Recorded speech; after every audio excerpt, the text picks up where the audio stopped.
কৃত্রিম বুদ্ধিমত্তা বা এআই এর ভূমিকা কি হবে তা নিয়ে প্রবন্ধ লিখে সেলিমা পাঠিয়েছিল দিল্লি। স্বপ্ন দেখতে কোনো অর্থের প্রয়োজন হয় না, সেটা সুন্দরবনের প্রত্যন্ত গ্রাম হোক কিংবা বাঁকুড়ার কোনো প্রত্যন্ত আদিবাসী গ্রাম। সেলিমা যে পাড়ায় থাকে সে পাড়ায় এআই তো দূরের কথা, কম্পিউটার কেউ হাতে দেখেনি, কখনো ছুঁয়ে দেখেনি। আমি বিকশিত ভারতের সম্পর্কে একটি আজকে কথা বলবো প্রত্যন্ত গ্রাম অঞ্চলে সুন্দরবনের যে একটা সেলিনা মণ্ডল। তো সেই মেয়েটা এআই নিয়ে একটা প্রবন্ধ লিখে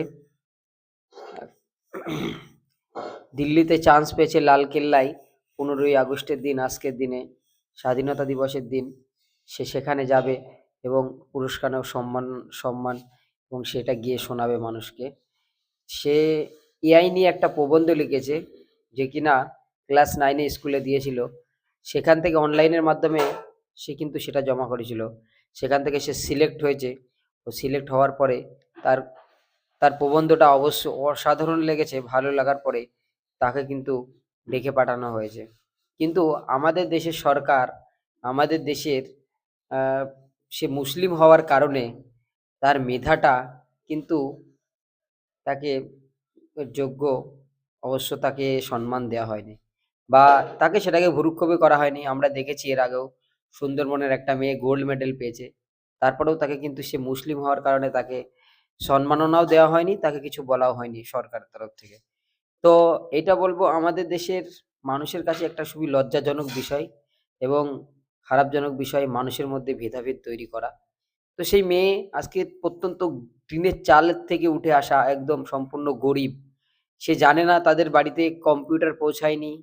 তাদের বাড়িতে এখনো পর্যন্ত হয়তো সে কম্পিউটার সম্বন্ধে জানেও না ঠিকভাবে, যতটুকু কম্পিউটার সম্বন্ধে পড়েছে। কিন্তু সেই মেয়ে এআই নিয়ে একটা যে আলোড়ন তৈরি করেছে, যে এআই পৃথিবীতে আগামী দিনে কোথায় পৌঁছাতে পারে, এআই এর কি ভূমিকা, সেইটার উপরে নিয়ে কিন্তু তার খুলতে চলেছে তার ভবিষ্যৎ। তো সত্যিই তার মধ্যে ট্যালেন্ট আছে এবং তার ট্যালেন্টকে শ্রদ্ধা জানাই আমরা প্রত্যেকে। আপনারা দেখুন এই মেয়ে, তার বাড়িতে ঘরের চালটাও ঠিকভাবে নেই, খড়ের চাল, সেখান থেকে হয়তো টুপটুপিয়ে জল পড়ে।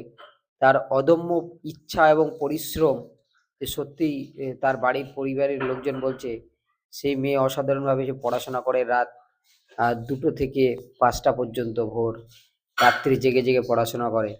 তো এরকম মেধা আমাদের বাংলা থেকে, আমাদের দেশ থেকে দেশের মানুষ হারিয়ে ফেলবে এই জাতিবাদ এবং বিদ্বেষের কারণে। তো অবশ্যই বলবো আমরা যদি এরকম জাতিবাদ এবং বিদ্বেষ করতে থাকি তাহলে কিন্তু আমরা এপিজে আব্দুল কালামের মতন এরকম ভালো মানুষ পেতাম না। তো চলুন, এই মেয়েটার আগামী দিনে ভিডিও আসবে, এই ভিডিওটা আপনারা দেখতে পারবেন এবং ভিডিওটা দেখুন কতটা গরিব পরিবার থেকে মেয়েটা উঠে এসেছে।